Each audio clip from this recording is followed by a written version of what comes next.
Today we are discussing self grace for leaders. Self grace for leaders. Okay, we've been looking at grace in leadership for the past 4-5 weeks now.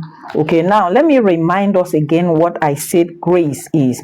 I gave you two working definitions. I said grace is giving people room to grow while still maintaining standard. All right. I gave you the second one. I said grace is strength expressed through patience, humility, compassion, and restraint. Those are two working definitions that I have been working with. Now, what is self grace for leaders? All right. It simply means the ability of a leader or leaders to acknowledge their mistakes, limitations, and weaknesses without becoming trapped in guilt, shame, and self condemnation. In a very layman language, I would like to put it this way, that self grace, all right, is when you recognize your mistake, okay, in the midst of that mistake and limitations and weaknesses, you don't become too hard on yourself, okay, because we are still humans.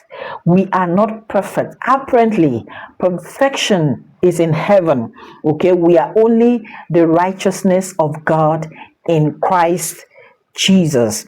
All right, learn to apply yourself grace, because God has given us that grace.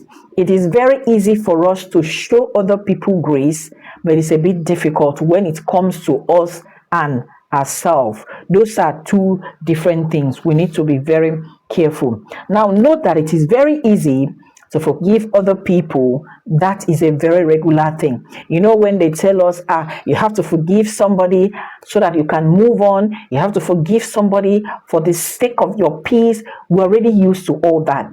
But when it comes to ourselves, for ourselves and by ourselves, sometimes it's a bit difficult. So we really need to be careful with that. Now, self grace also means that you have to learn from your mistakes.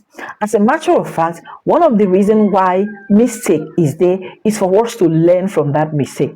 And so if you make one mistake today, tomorrow you repeat that same mistake, next tomorrow that same mistake, let me tell you, it is no longer a mistake, it is your lifestyle.